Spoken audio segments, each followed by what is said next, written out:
This podcast is brought to you by Hoare Chartered Accountants. Hoare Chartered Accountants are based in Galway City and are a leading provider of audit, accountancy and taxation services.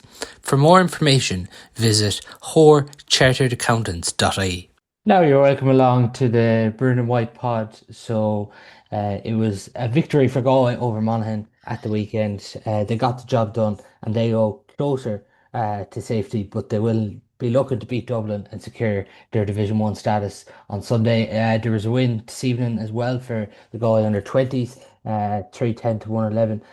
Just before we touch on the seniors, Barry, we will just touch on the under-20s briefly, considering it was their first outing tonight. Considering it's been a difficult enough few years at this grade for Galway, important, I suppose, for Kevin Johnson to begin his reign and this team to get a win straight away against Roscommon tonight. Yeah, brilliant. I could be wrong in saying this, but is it 2020 since we last won at this grade? Like, that's probably a little disappointing for a county that's producing the amount of talent that Galway is producing, and the work that's going in at underage level. So I think that's definitely something that they would have reflected on, Kevin Johnson, when he came into this role. I know they've a lot of work done. I was kind of chatting with Mikey Comer a few times. They've a lot of challenge matches played, a lot of work done with the guys. And in fairness to Kevin Johnson, he has put in a really good team around it with Mikey Comer and Donal O'Flaherty. Like, Donal O'Flaherty, there isn't a footballer in Galway, north, south, east or west, that Donal O'Flaherty doesn't know. And I thought there was, highlighting that, I thought there was a really good spread of players from all over the county on the team.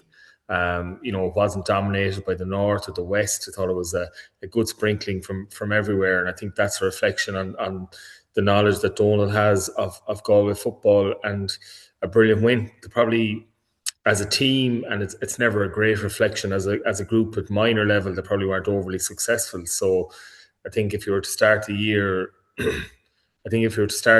and rank them from maybe previous outings, you probably have Mayo, Roscommon, Galway in that order. So, to go and take Roscommon out of the first round is a really, really good win for them. Yeah, they're actually nearly underdogs in one sense going into tonight. Roscommon have a large part of last year's team who are eligible again for this year.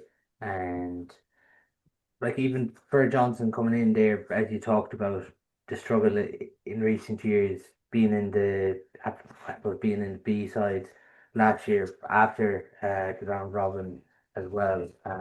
Just important, and even when you think of it in the overall context, Galway will obviously be strong favourites to go and beat Leitrim next week in Carrigal Shannon as well. And Sligo after that, and Mayo finish. But in fairness, schedule does look like the fact they've beaten Roscommon now sets them up nicely in this competition. Firstly, on the structure of the competition at minor and 20s is brilliant. I think if we had time in the calendar, I think the same structure at senior level, if there was to be incorporated in some way, it would be brilliant as well, and it would give great exposure to everyone. And it's brilliant for these lads that they know they get plenty of games. So yeah, off the back of what has been a couple of very disappointing years at under 20, it's a great start for them. And even defensively, they'll be very, very happy with that. I know probably their last challenge match against Kerry, they shipped a lot of goals, and I think they probably have learned from that as well, that they need to keep things tight at the back. And they got lucky enough, at times, but you get that. They got a lucky goal. I think Roscommon had 12 wides in the first half. 12 wides in the overall game. Overall, 12 wides overall. So, their conversion rate was down, but, you have to take those chances. And the big thing that Galway will be delighted with is is the three, well, not just Galway, but Pádraig Joyce and Kevin Johnson. The three senior guys were really the driving force behind it. And I think that's what they're looking for. Pádraig, they train obviously with the seniors. I saw Kevin Johnson afterwards saying, they train with the seniors, but come to all their meetings, and they'll obviously train with them from time to time.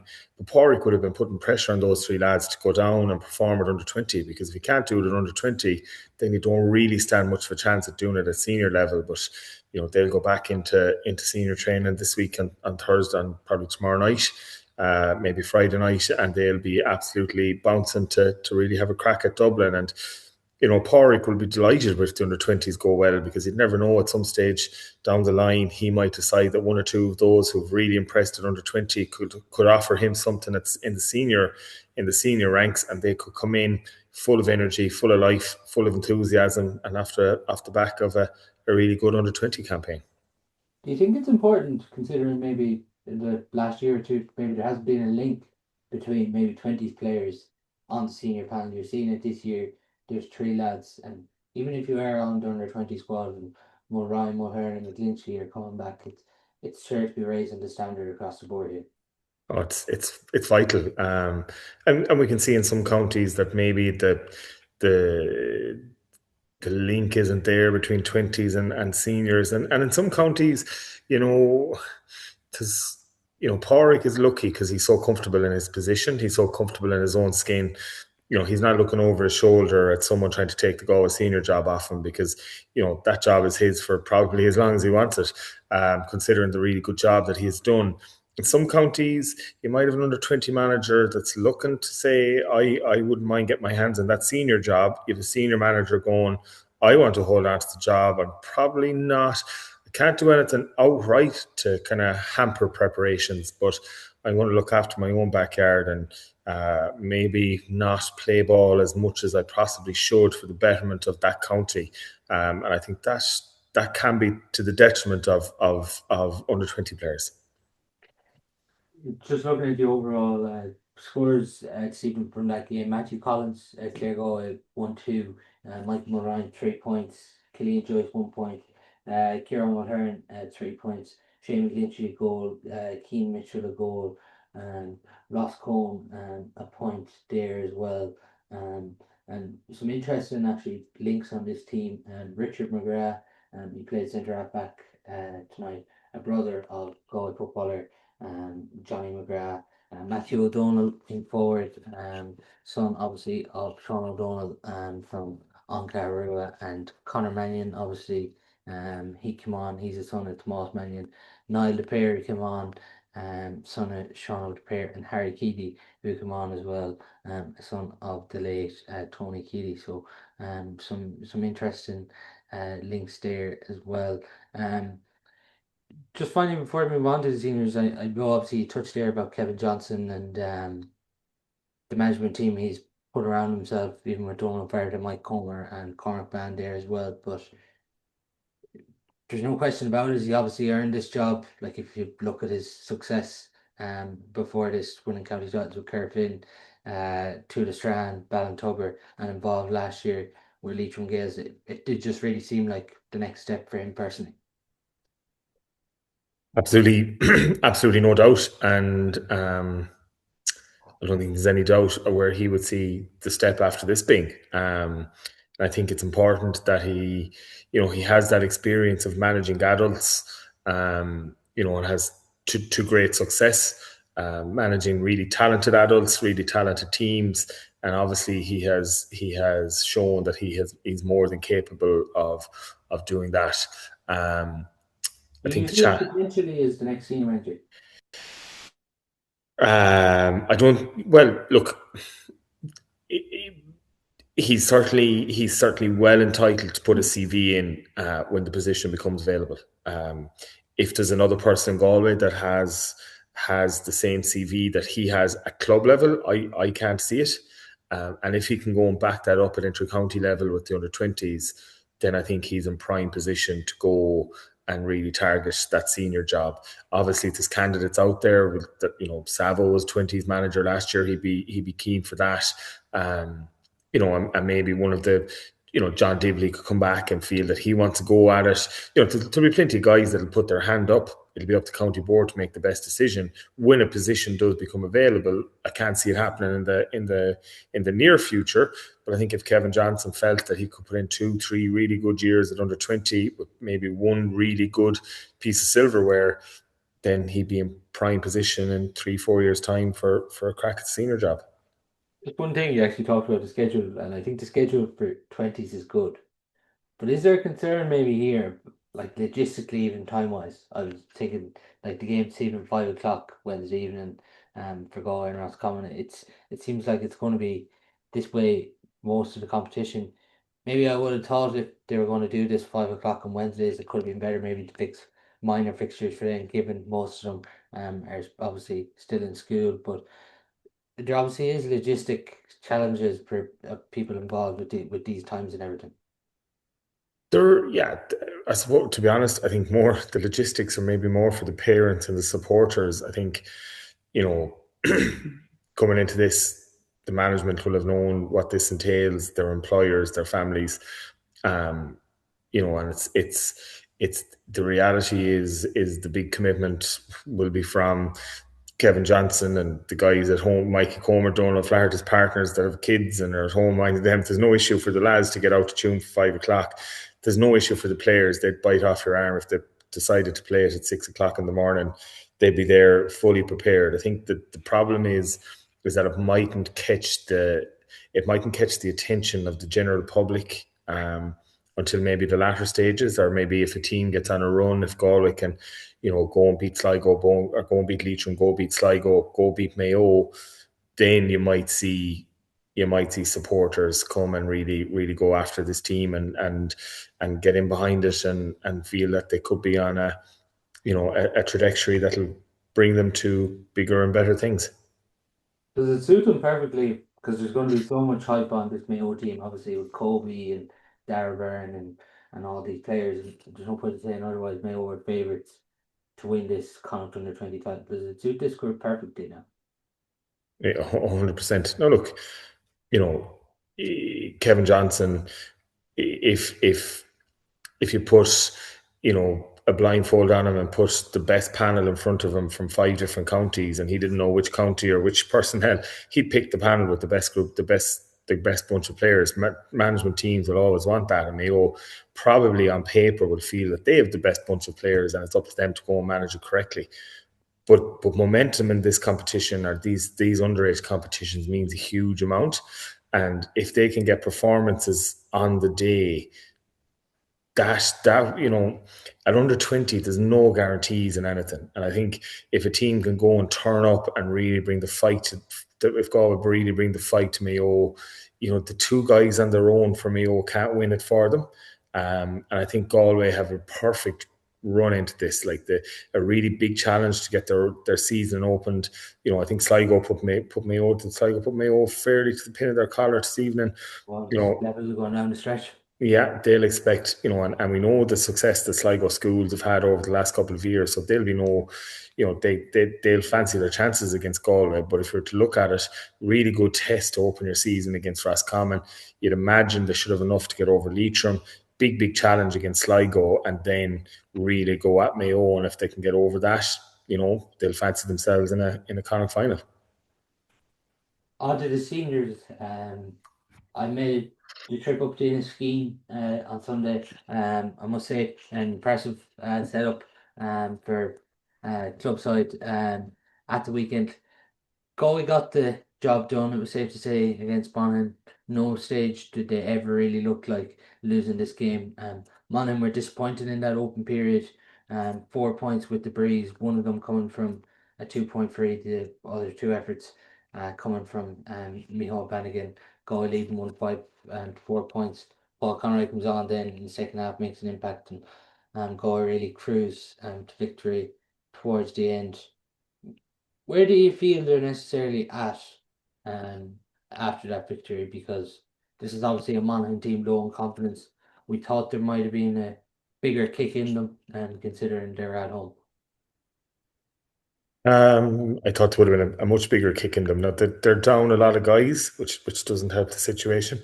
But I know they've kind of made Inniskeen their home for the last couple of months, and conditions not great. You would have expected that this is a game they would have felt that they would really, really go after, and they just didn't. And I think at no stage did Galway not look like they were in control. And I think Pádraig will be absolutely delighted where he is overall. I think, the reality is it's in their own hands against Dublin, or their survival. And if they were to beat Dublin and end up on 8 points, that's a really, really good league campaign for Galway. if they were to fall short against Dublin, I don't think there'd be any major, um, you know, You can still be safe. Kerry beat Armagh at least. yeah, Kerry beat Armagh, and even if Armagh beat Kerry, Dublin have to win by 4. Dublin have to win by 4, don't they? Isn't Yeah. that the so like this? A lot of stuff would have to go against Galway for for Galway to be relegated. Um, but I think overall, Pádraig will be really, really happy. I think if you're to look at his, I think has he given 10 guys National League debuts this year. He has unearthed a few forwards that'll really challenge for places. He hasn't had to use. I know, nobody knows at this stage what's the situation with Shane Walsh, Damien Comer, Killian McDade. Are they fit? Are they just waiting for championship? Who knows? So up top, he's unearthed a few forwards. Hasn't got as many backs, maybe unearthed as maybe he possibly would have liked, with the exception of someone like Brian Cogger. But what I think he'd be delighted with at the back is the guys that are finding form. So, like, to me, Sean Kelly is just, I've said it to you on this over and over again. I think Sean Kelly's a Rolls Royce footballer, as is Dylan McHugh. And I think the form that they're finding is a real positive. Around the middle of the pitch, I think Matthew Tierney's form, I think I said it, flagged it here with you previously, that I felt midfield and out around the middle was a much better suit for him rather than that wing forward role where he's trying to keep defences stretched and keep them honest. He's not involved in the game enough.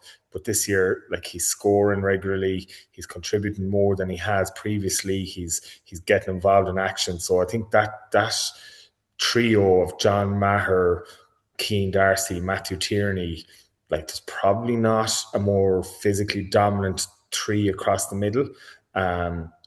So I think he'd be really happy with that. And as I said, he'd be happy that he's unearthed a few scoring forwards. I think maybe still they know, like I was saying to someone today about the keeper, like, they know who they're going to play, I would imagine, in the first round of the championship. But it's good to get exposure. My one concern about it is that come hell or high water, Sunday is their last league game, and I don't think they play. Is the May 10th. 25th? Say that again. No, 25th of April. I think is Connacht's semi final against Sligo Leitrim. Am I right in saying that? You might. Get that here now. Yeah, you might do the research on that one, but it's a good break. And will they get enough games to get a keeper settled? That's, just looking from the very uneducated view of what I'm looking at. But yeah, he'll be very happy, and he'll go into Sunday full of confidence, and looking forward to what will be a big battle.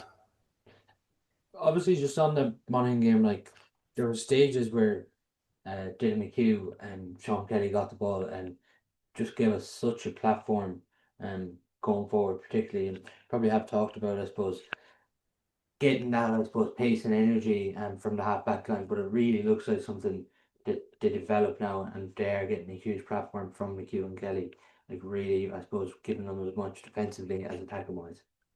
Yeah, look, they'll know themselves that maybe last year, off the back of that, like, just massive disappointment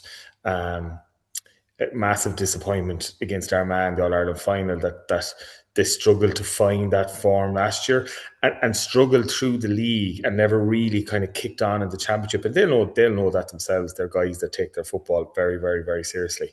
But now they have found form in the league, and they're two guys that I think, their form generally doesn't dip. It's kind of where they find themselves, the level they get to, and that kind of mid to late league is nearly the form they bring into championship. And I think at the minute, they're probably the two best halfbacks in the country. I think they give Galway such a platform, and when Sean Kelly goes, probably disappointed with his goal effort the last day. But and I think it's probably a work on for Sean Kelly. He does find himself in goal scoring opportunities, and I think if he can bring that to his game, where he finishes them, a la maybe Lee Keegan when he used to get into those positions, I think Sean Kelly could be a big asset for Galway going forward this year, as well as defensively. At the same time, there were stages where they got the ball in the half back line and half forward line, and the space they got, like, they're just not going to be afforded that in other games.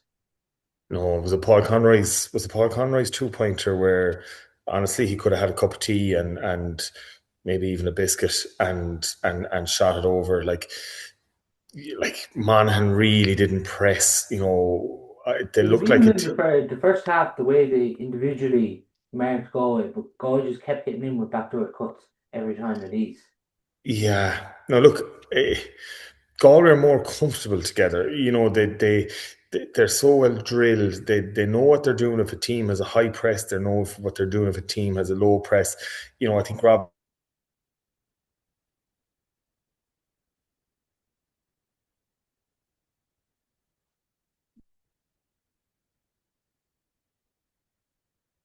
if you mark Galway, uh, will cut you. They will cut you open with backdoor cuts. Yeah, I think even you're just mentioning Rob Penalty there, even the Tommy Solo points, he was really able to create space for him. But I suppose But he has that, been doing that. He has yeah, been doing that since he joined the Galway senior panel. yeah, Reminiscent a little bit of you can the ones that stick out were Jazz Jink, where people knew was coming for years and they couldn't defend it. It was Sean Kavanagh's little shuffle that was coming and coming, and defenders knew it was on the way but couldn't defend it. And like we've seen Rob Finnerty dummy solo with that left how many times over the last 5-6 years, and defender after defender buying it, and it's just opening up opportunities for Galway in around the back. the last time I think you were on the podcast when we were talking about Galway, you were obviously talking about Rob becoming the main man in this going I forward. think I And think I may have said he should grab that 14 jersey, shouldn't yeah, it? Isn't that yeah. what I said? I think it was 117 he'd scored before last week. Obviously finished with 8 points, so he's 125 he scored now in the National Football League. Yeah, and do you know what? And if I met Rob, I was lucky enough to coach Rob at under 21 in 2017, and I used to say to him, like, he was nearly, even if you go back to minor with Desi Keneally, like the amount of goals that Rob would set up for guys, or he was always looking for that final pass. And I used to say to him, like, to really develop to be that top footballer, he needs to get a little bit higher after his name on every game. And I think this year he has started doing that. He's taken the responsibility. He's finishing. He's looking to get scores. He's also looking to create, and we've seen that. But he's also looking to rack up a big score himself. And I think when he really nails that and gets that part of his game at 100%, like I think the sky's the limit for him. Yeah, sorry, I just checked that kind of championship schedule there. So it's, if Galway end up playing Leitrim in the Connacht semi-final, it'll be in Carrick-on-Shannon. Play Sligo, it's going to be in Pearse Stadium. It's 25th and 26th of April they play the semi-final, and May 10th is the Connacht final. No And problem, Paul. yeah, that was a mistake You there on can my behalf. you can you can you can you can fire the researchers in the morning. Where do you think they are now, Barry? Obviously, they'll obviously be looking to beat Dublin, but there's obviously going to come a break. I think Portugal is penciled in at some stage before the championship for them on a training camp. But where do you exactly feel there at the minute? Can I say I think we're going to win the All Ireland? Is that no? Um, I think we're I think we're in a really good place, and I think it's brilliant for us. Like, I'm not sure. Even if there were, I know they can't, but even if they were to get to a league final, that's probably 2 weeks after that, is it? It's probably looking at the end of March. Like they would still. I think the league finals are next weekend, as far as Oh I. yeah, so even if that happened, like to not have to play championship then for the guts of 4 to 5 weeks, like that's brilliant for them, because they could have planned, they'd have planned this down to a T with their S&C guys, and actually I'll touch on the S&C side of it in a minute, where they could got a big block of work done early, go and play their league games, try and get guys, get their panel as fit as possible, and then they get a block where they can, they'll have a down week coming out of the Dublin game, maybe even a down 10 days coming out of the Dublin game.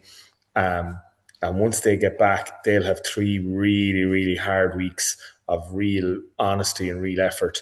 And I think they'll develop even further physically, if that's possible, because looking at this Galway team, they're in some shape, like all over the pitch. Like if you look at Johnny Glynn or Jack Glynn to Johnny McGrath to Keane Hernan, I think has come on.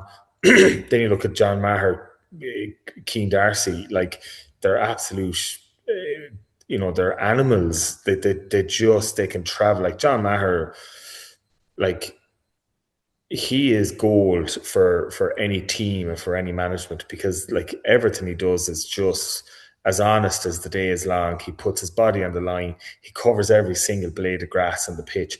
It helps that he's about 6'4", and can play ball as well, because he has everything that you want. Same with Keane Darcy, Sean Kelly, Dylan McHugh, all the guys up top. They're all in great shape, and I think that break, then that 5-week break, gives them that opportunity to get Killian, to get Shane, and get Damien back on the pitch, and adding to the options that they have up top. When you're talking there about options up top, obviously Oshie McDonough's come in and he's made a real impact. Liam O'Conneilla obviously played there the last day. And I suppose it's naturally the conversation you're going to have is championship now is becoming closer and closer. Are you worried that we haven't seen obviously Damien and Shane now for a good period of time in this league, or how do you view it? Because No. obviously Damien, I think with Damien we're always worried, aren't we? But more worried about his body than more worried about his ability, because we've seen it over again. It was like the year before, he came back after a long break, and I think he was man of the match in his first game, and he's the ability to do that. He could be out for 6 months, come back and hit 2-3 in the first game that he comes back. He is that good, and he's that forceful. Shane at times takes a bit of time to get back up to the pace of things. He can produce those moments of magic, but his influence can wane over the period of a game. So I think if he's fit, like we obviously we don't know, but if he's fit and he's training, I think a good block of training will be really important for him. And Killian, very much the same as Damien Comer, like he's so athletic and he's so good on the ball that he can fall into a team. And no disrespect to Sligo or Leitrim, again, it's fallen well for Galway that if they were to get the boys back, for example, wouldn't we all love to see Shane, Damien and Killian starting for Galway in the Connacht semi-final? That's a really good game to get them going into what will probably be a Connacht final against Roscommon or Mayo. obviously we're talking there about a couple of injuries. I think real positive news to see John Daly back on the pitch last week for Montpellier My Law in the club league. Got a full 60 minutes. Hoare was obviously talking after, and they made the decision to, I suppose, for him to get through a full 60 minutes rather than, I suppose, an appearance off the bench for Galway against Monaghan. And he did mention that he would be back in contention after the Dublin game this weekend. Just for John himself, really, really good guy that obviously loves his football and has given great service to Galway. And, the last thing John Daly wants is to be sitting on the line all year injured. And fair play to Pádraig for letting him back and playing for Montpellier. And you'd hope he got through it really well. And he'd just give Galway another option. Like if you think, like off the top of my head, and I'm going to leave people out here, but like that didn't play the last day, Sean Mulcairn, or didn't start, Sean Mulcairn, Kieran Malloy, John Daly, Daniel O'Flaherty. Daniel O'Flaherty didn't start. Sean Fitzgerald, I mentioned Sean Fitzgerald, and then John Daly. So we have options at the back, and I think that's really, really important. And John Daly is a kind of player that, he's different in that he can give us that. Like I think I feel sorry for John Daly, because I think it actually would have suited him, that this kind of where Galway are the new rules, and that you need someone that can bring the ball forward and kick 30-40 metre passes. And at his peak, there's very few centre-backs that can do it as well as John Daly can. This episode is sponsored by DroneWorks Ireland, your go-to place when it comes to buying a drone, repairing a drone, and also when you need professionals to carry out any aerial work you may need. Check out their website at www.droneworksireland.ie. I know Morris Brosnan had the video up after the game of asking Bort the question about John Daly and I suppose talking about why he releases players who aren't on a 26 back to their clubs and even going by that weekend Charlie Power played for Salton Opicara as well against Jim Stairs, Ryan Roach featured for Cullinane. I think he said overall there was 14 players that who were non-toggers that featured for the clubs. And I think it's so refreshing to hear. I think maybe some people were saying after that video that nearly every manager does this, but it's I can guarantee you not every manager is releasing their players back to clubs for club league.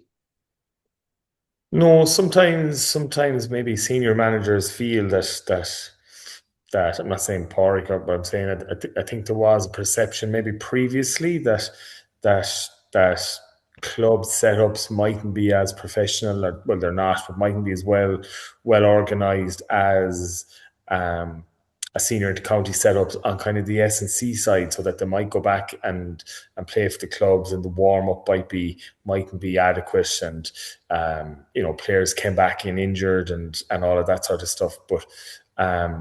Clubs are so well resourced now, and like even if you're listening to Anthony Cunningham today on the BBC Sounds with the two lads, like he spoke about the club setup now. Like obviously he has huge experience with St. Bridget's, that it's probably akin to where intercounty setups were when he was back in charge, and at that stage they were really professional. So I think that allows teams to go back in, and players are so well clued in now themselves that they won't allow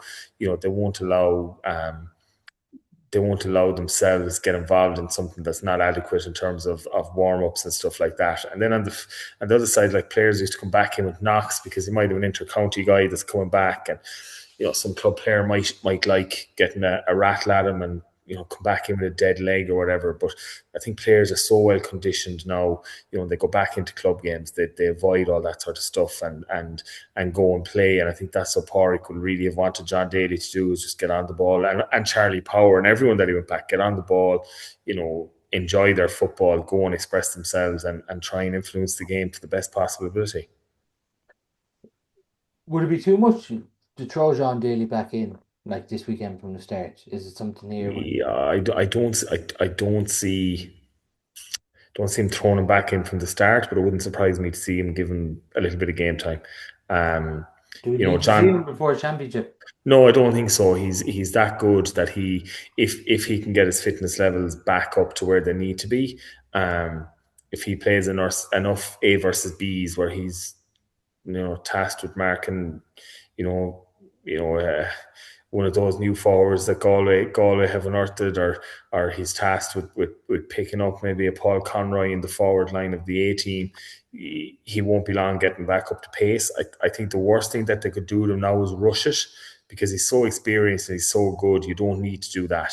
I'd say the goal for John Daly is that come Connacht semi-final, Connacht final time, that he's fit and he's an option. What about Paul Conroy's impact at the weekend? Coming on, finishing with two two-pointers, 4 points in total. And I feel like we probably have this debate every year of could this be the year we finally see him in the attack, or does he, I suppose, still play this middle third role he's played for most of his career? I think with the options that we have around the middle of the pitch with the Keane Darcy, John Maher, Matthew Tierney, I would imagine Paul will have to go more offensive. Um, I don't see Paul, like, I'd say Paul would probably have the same opinion uh, about playing an impact role as Pádraig Joyce would have had if someone told him he was going to play an impact role towards the end of his career. Probably not overly enthused by it. Paul Conroy is a competitor that wants to play every game, and I think once he stepped foot back into Loch George or Pearse Stadium to a Galway training session, he had only one goal, and that was the start. I still think he will start. I'm not sure where. You could possibly see him, in a kind of a full forward role with Rob Finnerty kind of drifting off him. I think that might suit. then if you were to look at having the likes of Shane or Damien to come in or whatever it is, Killian as well, on top of the new lads, then you've loads and loads of options. And like, none of us at this stage yet know where Matthew Thompson is in terms of his years. So I think Galway have done really, really well in the league, but I think it's exciting times ahead. And I think come that Connacht semi-final, we could see I wouldn't say a radically different Galway team, but we could see an extremely exciting Galway team. Are we better this year than last year? I'll tell you in about 6 weeks more. I'll tell you at the end of July. Um, I think we are. Like, I think we're showing more energy than we showed last year, and that's really understandable. Management and players, like 2024, that took a lot out of them. Pádraig said it in the aftermath when he was interviewed straight after, in the media room in Croke Park, that this will take that Armagh defeat will take a long time to get over. I think it nearly took them the year. I think they've come back in. I think Dylan McHugh is probably He's prime the example offbeat, of that. Like, he's just like, his form has just taken off, and as I said, off the back of a relatively poor year the previous one. yeah, he's really, I think, shown forms of 2024 and what he did when he was in poor position. For That kind of footballer of the speed. year. Yeah, yeah, he's really getting back to that. The back six, it's hard to see players breaking into it at the minute. I think there's probably one spot, isn't there, that so like Johnny McGrath will start, Jack Glynn will start, Liam Silk will start, Dylan McHugh will start, and Sean Kelly will start. At the minute, Keane Hernan will start. Yeah, I think But Kidman's form at but fullback. but would it surprise you to see Sean Mulcairns or Sean Fitzgerald start in the Connacht semi final? Not overly. Mm. But I think Keane Hernan is in prime position, and he suits the new rules. Like, he's so athletic. And in fairness to Keane Hernan, like, Jesus, I'm getting a bit doddery in my old age, but wasn't it last year that, like, all the talk was that Keane Hernan was absolutely flying coming into the start of the league, and then he picked up a bad injury, and and I think that kind of curtailed his year last year. But this year he has done really, really well. Um, sometimes his reverse gear isn't the best. He can get. I feel if he could add that to his game to get back a little bit quicker when he's out of possession. But I think the athleticism that he brings and his ability on the ball it offers a lot. But as I said, they still have big options, and as we talked about John Daly, he's to come back as well. Yeah, I think as well what Pernin can do. Obviously, Liam Silk can drop back two at times and they can switch it. With obviously which three they're going to keep back. Conor Flaherty's kickouts, his first appearance in the league, thought they were really impressive the last day. Particularly when he was kicking against a really strong breeze in that first half, the way Gore were able to win that middle third. You'd expect probably Flaherty gets a game again this weekend, given Connor Gleeson's played three, Eamon McGrath's played two. Yeah, yeah. So you don't know. Like, maybe the conversation was that at the start of the year they all get two, or two of them get three and one of them gets two. Um, Still not an awful lot to separate them. I thought Connor did well at the weekend on his kickouts. And it's probably something Galway need to work on is someone that can kick 45s, or good distance frees off the ground. I'm not sure that's Connor's forte, but I think from the kickouts and restarts, he'll have been delighted. I think he's really solid, and he definitely puts himself back in the picture and back in the conversation for starting next Sunday, but starting in that kind of final or semi-final on the 25th of April. Connor semi-final is tomorrow. Who would you be starting in goals? Oh, um, could I play the two Clare lads? Huh? Good Uh, answer. who, who would I be starting in goal? I probably so I don't get accused of being biased. I probably have to put Conor Gleeson, but um, Do you know what? I will go with Conor Gleeson. I think we at times forget what he has done for Galway in the past, and I think sometimes when you have a group of players that are very level. I don't think any of the three goalies have put their hand up and said, you have to play me because I'm showing the best form." Um, I think sometimes you're better to go with someone who has done it in the past. And I think Conor Gleeson has. And until one of the other lads kind of really nail their colours to the mast and say, I'm the number one keeper, maybe Conor would be my choice. But whether that's whether that will happen or not, I don't know. And I think if they go with one of the other two, which I possibly think they might, I think they have to take their chance because you can only keep giving people so many chances without having to say, hold on, we have to go back to what we know. So I think it is really important that I've making a long story out of this. If it was me, I would go with Conor Gleeson on Sunday. I don't think they will, and I'm hoping that whoever they do go with puts their hand up and makes themselves the number one keeper. Conor Flaherty would be number one for me. Well, that obviously means Eamon or Conor will be in goal, so Conor Gleeson. Yeah, I don't know. Like, look, I can 100% see where you're coming from on that. I think he offers a lot, um, They're but all different they're all styles. good. But Yeah, they're all different styles. yeah, and they all have Um, their strengths, and they all obviously like every goalkeeper. If a press comes, like they're gonna have to figure it out. Yeah. It's going back to what we've spoken about previously. Is when that press comes, I think Conor Gleeson has the biggest boot, and I think he can go over that press, and we've seen it previously. Donegal and Croke Park a couple of years ago springs to mind where they put on a press and he was able to boot it down onto what was a relatively small half back line for Donegal, and we made hay with having such a big dominant physical half forward line. And I'm just not sure at the minute that's in the two lads' armory. Does this just do you think need to be? I suppose you back someone now when championship comes and that's it because we've seen it last year. It was probably changed a bit too much throughout the championship. Yeah.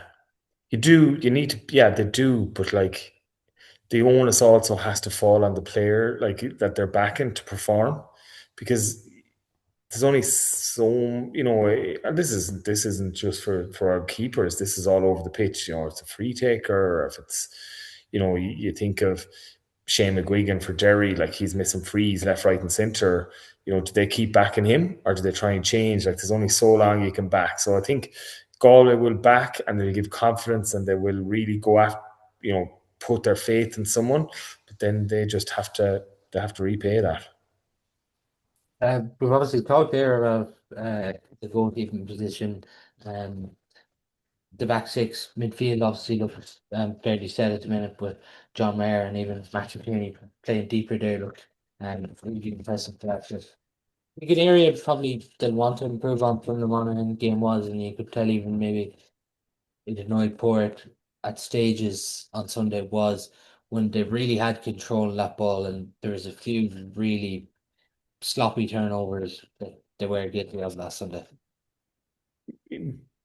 Hoare has said that repeatedly, and it's definitely something that frustrates him. And like I think Keane Hernan had a couple, Keane Darcy had a couple, and that'll be stuff. But like we're the first weekend of March. Like all of this stuff will really really tighten up, and they'll get that block of training in now again where they'll get their sharpness up, and all of that stuff will be resolved because he won't accept it, and he'll know again. Like if it was me or you, and we kept turning the ball over, but he backed us. But there's only so long he can back you if you keep making the same mistakes. So I think he'll have identified that work on with a number of players. He will give them the opportunity to rectify it. But if it doesn't happen for them, then they could possibly find themselves sitting beside Porrick and the lads on the bench. What's the opinion on Dublin this weekend? Obviously they've been up and down throughout this league. Looked really good the last day against Armagh at the start, but then obviously Armagh produced a late comeback and they got the win. They've won against Monaghan and Roscommon, obviously beaten by Armagh the last day, and have lost all their other games in the league. They've been up and down, but maybe they're up and down last year. But they were up and down last year, and they said that was twice last year. I think it's a big one for us, to be honest. I think looking at Dublin, I've kind of seen them twice, kind of seen a full game of them twice, and just highlights of the Armagh game last weekend. And um, I don't think they're overly impressive. They still have good players. They're still physical. They're athletic, but they're not at the level that Dublin were 5, 6, 7 years ago. And I don't think they have the skill set. I think their decision making can be questioned at times. And one of the big disappointing factors for me last year was the fact that they bet Galway twice. I think it was a real opportunity for Galway. And I think if it was Galway this year, I think we would have put Dublin to the sword. I just feel that we weren't at the level that we needed to be at last year, and there's plenty of reasons behind that. And my gut tells me that we could have too much for Dublin at the weekend, and I think Pádraig will be using that stick to beat the lads this week to say like this is a Dublin team probably on the decline, and they turned you over twice last year. Let's go and show that we've turned a corner and that we can go and push on. And I think it's Sunday's a good opportunity for that. I think the weather's promised relatively okay as well, which will help the situation. Been quite a while. I don't have it to hand, but when we beaten them in Pearse Stadium, um, Oh, obviously. gee. I think we bet them. I could be completely wrong in this, but at one stage, 2000, I could be wrong. I think we bet them in 2009 in Beer Stadium, but I'm not Yeah, sure how we've I'd beaten say them that there could be the since. last one. I'll have Um, to go in and have a chat with them. yeah, because I know we drew with them under Kevin Walsh, um, the year we lost to them in the league final. Yeah, but it's always a good barometer for Galway, and it's a good confidence booster because no matter where Dublin are, they'll always be competitive, and there's always that Dublin factor, capital city factor. And I think if Galway don't have the best record in the world against Dublin, and I think if we were to go and beat them on Sunday, it's a big confidence booster for us. Yeah, and they've travelled okay, like against Roscommon. That They're was better. They're better out of Crow Park than they are in Crow Park at the minute. yeah. And even if they could get one or two more bodies back, like they haven't had Con, obviously Colin Basquel hasn't played much this year as well. So Yeah, like Ger Brennan could maybe, do you know what? He could maybe accept his fate and say, do you know what? Let the guys out and go play against Galway. Let's go back down to Division Two. We won in All Ireland from Division Two a few years ago, and it might be a good opportunity for him next year to go and build. I don't think he's going to risk Conor O'Callaghan. In the last league game against Galway, when not only do they have to win, they have to win pretty well. Um, Colin Basquel, the same situation. I think all their focus now will be on the Leinster Championship because I think for the first time in a long time, there's real doubt over whether Dublin can go and win Leinster. yeah, it's a big one as we talk about there. I suppose the importance to beat Dublin, but I suppose for Galway, as I mentioned, not playing until April 25th, 26th against Sligo or Leitrim. Is this game taking on significant importance when you think this game is probably going to be possibly at a higher level, higher intensity than a Connacht semi-final could be? Maybe if the Connacht semi-final, if it was more condensed, if they were going into a Connacht semi-final next weekend or the weekend after, maybe. But the fact that there's such a break, it's not going to have a huge bearing on that.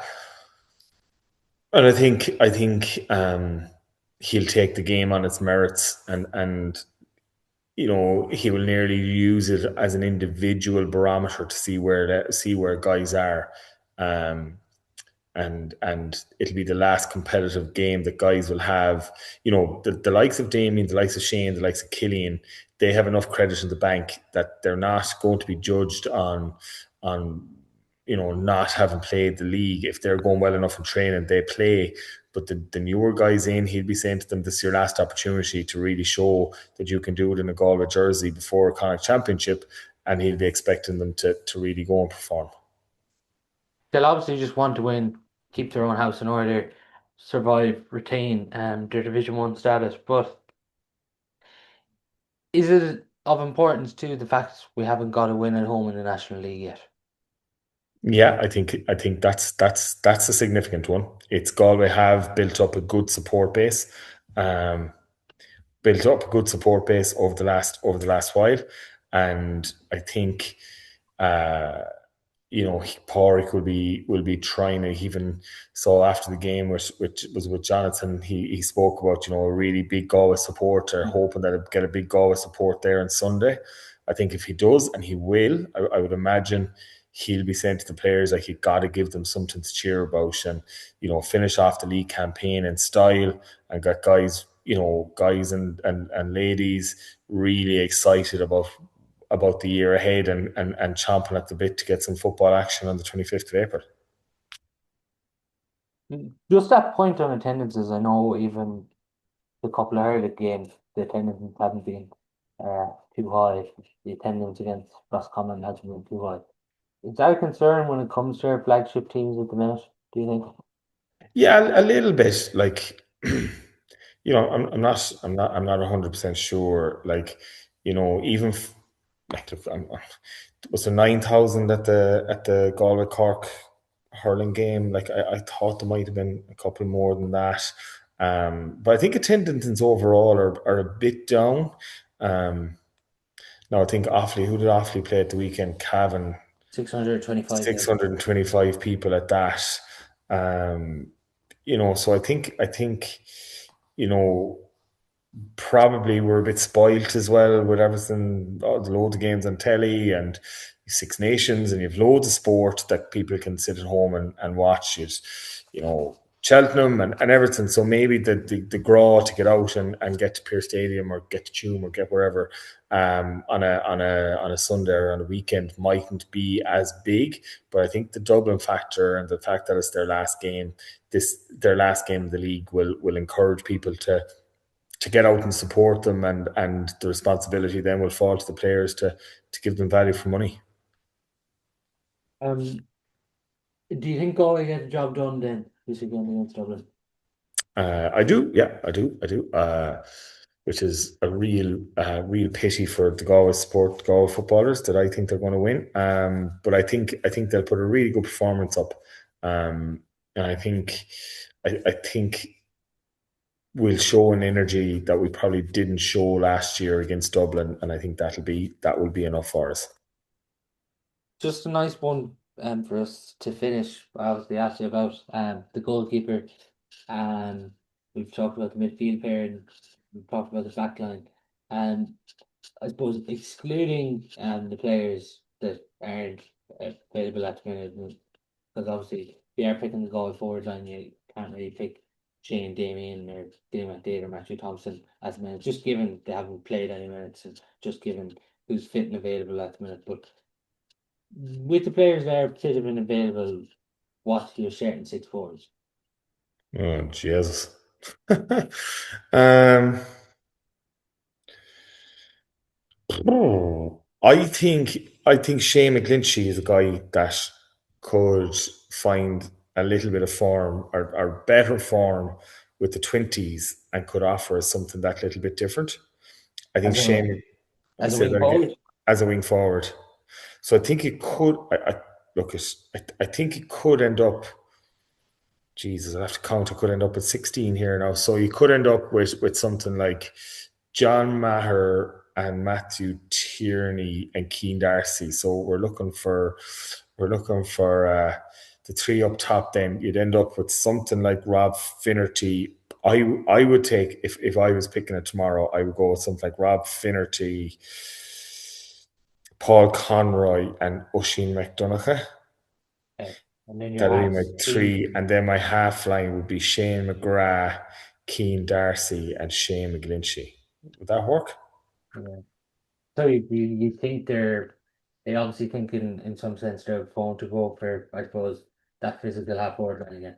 I think so. Yeah, Yeah. I think every team does, though, don't they? But Yeah. you don't just have a physical half forward line. If you're physical all over the pitch, like Rob Finnerty or Paul Conroy, are both over 6 foot. Not sure, like Oisin McDonagh he's not slight either. So you looking at that team, not sure exactly how tall Shane McGlinchey is, but he's not small anyway. You're probably looking from 8, 9 and up, everyone being over 6 foot. Uh, and in fairness, his running tonight was really impressive. Who was? Shane McGlinchey's running Yeah, tonight yeah, deep yeah, for yeah. the first goal was excellent. So I think that so you can send that on to Pádraig there and give him a Yeah, few ideas. yeah. We must put that together now. For graphics and get people's thoughts through the Yeah, yeah, game yeah, here. yeah. I'd be Uh, absolutely. I guess I get. No, no. Look, I'm saying that. Like as I said, the likes of Liam O'Connell and these guys will all. But I think what's exciting about that is I know we picked lads, or we didn't pick guys that haven't played, but surely out of Shane Walsh, Damien Comer, Killian, or Matthew Thompson, we get two that can play, and you throw them in. Who loses out? You yeah. know, the obvious ones are the Shane McGrath, and the Shane McGlinchey, the Oisin McDonagh. But like, these guys, we have to At the build for the future as well. at the moment, they're not losing out. That's what I'm saying. So Yeah. like, they're playing them way into their team, and the lads are going to have to perform really, really well to take them out of it. Uh, I know it's obviously different from your time there, Barry, but you're obviously talking about Shane McGlinchey when he's playing under 20 and that could play him into form. Even when you're playing 21s, and I know it's a lot different um, but to what it is now. But even, I suppose, these few games for McGlinchey that he even gets back with 20s, and even Michael Mulrine is someone who could come into the equation now as well. Um, for those games that they get, like Hoare and the management are obviously going to take notice and what they expect them to do at that level. How important is that? I suppose they're getting performances, they're getting confidence, and I suppose they're coming back into the senior setup with real good kind of feel good factors. Yeah, it's invaluable. Like, and this, a win over Roscommon on a Wednesday night in March isn't going to be the defining factor of where their form is. But if they were lucky enough to go on and win a Connacht championship, maybe when they might have been not fancy to go and win a Connacht championship and really push, like from what I gathered, Derry are supposed to be a good team, Louth are good, Kerry are good. I'm not sure who Galway were playing in All Ireland semi final, but get on and push and get to an All Ireland final, like they'll they're 20, 19, 20 years old. Like that's exactly what they want to be doing. They're hanging out with their best friends, and their confidence levels are going to be sky high. And we were lucky, we won an under 21 in 2005, and off the back of that, a load of guys kind of travelled to New York that year for championship and pushed on. um things are very different.